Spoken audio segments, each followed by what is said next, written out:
मला कमरेचा प्रॉब्लेम होता. मणक्यात नंतर मला एक्सरे काढल्यानंतर समजलं की मणक्यात गायब होता. तर डॉक्टरने मला जे मार्गदर्शन करून मला जे गोळ्या औषध दिले त्या गोष्टीने मी ते बरा झालो आणि आता थोडा मला फरक पडला आहे. आणि त्यात डॉक्टरने एवढी सहकार्य करून अजून कोणाला जर हे तर कोणाचं समस्या असेल किंवा कोणाला अडचण असेल तर येऊ शकता, सरांना भेटू शकता.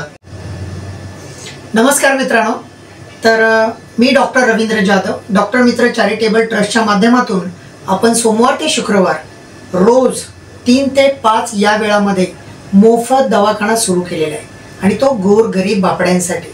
शनिवार रविवार सुट्टी असणार आहे, तर याची काळजी घ्या. आज हे आपल्याकडे 1 तारीखला आले होते, बरोबर? आणि तुमचं नाव सांगा? गजानन शंकर राऊत. हां. आणि त्यावेळी त्यांची अवस्था अशी होती की घरी पैसे नाही आहे, पैशाची तंगी आहे आणि अशा माध्यमातून माझं नाव कोणाकडून तरी ऐकलं. हो बरोबर. तर ते सांगा जरा अनुभव. मला व्हॉट्सअपमध्ये एक मित्रांनी पाठवून दिलेलं, तेव्हा माझ्या बायकोने दाखवून ते मी इथे त्यांच्याकडे आलो, त्यांना भेट दिली आणि त्यांनी मला योग्य ते सल्ला देऊन.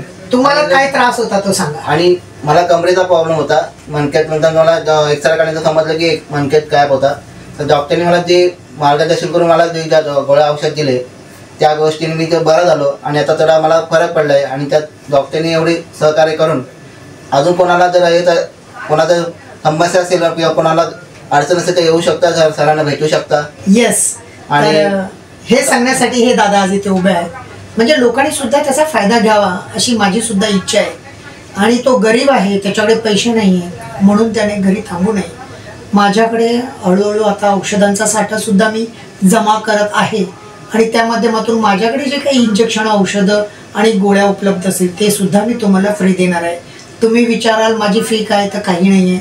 बाहेर दानपेटी ठेवली, तुम्हाला वाटलं तर 1 रुपया टाकावा आणि जरी नाही टाकलं तर मी काही मागणार नाही आहे, बरोबर सर? हो सर, बरोबर. तर दादांना त्याचा फायदा झाला आणि म्हणूनच मी दादांना सांगितलं की ते 1 तारीखला माझ्याकडे आले होते, 1/11ला. आणि आज ते अत्यंत कम्फर्टेबल 99% तुम्हाला रिलीफ मिळालं आहे आणि खरंच आनंदाची गोष्ट आहे. असे जर बरे होणारे जर लोक असतील तर बाकीच्याही त्याचा फायदा व्हावा, बरोबर सर? बरोबर sir. Thank you. Thank you sir. Yes. असे येऊन प्रत्येकाने भेट द्यावी आणि त्यांना मार्गदर्शन करून जे काय असेल थोडंफार जरी असेल ते मार्गदर्शन करून आपल्याला काहीतरी द्यावं, असं म्हणजे त्यांच्या पण हातभार लागावा. कारण त्यांनी चांगली गोष्ट करतायत, असं नाहीये की त्यांच्याकडे असं नाही. आपण जर सहकार्य केलं, काही नाही असू दे, 10 रुपये असू दे, 100 रुपये असू दे, ते म्हणजे आपल्याला चांगली गोष्ट आहे. आजकाल कोणाला कोणाची गरज असतेच. त्या माध्यमातून आपल्याला अजून गोरगरिबांसाठी सेवा उपलब्ध आहे आणि हात बळकट होते. हो, खूप छान, चांगली गोष्ट करतात. या डॉक्टर पण व्यवस्थित मस्त की आम्हाला चांगला आभारी आहे त्यांच्याबद्दल. Yes yes yes yes. Thank you. नमस्कार.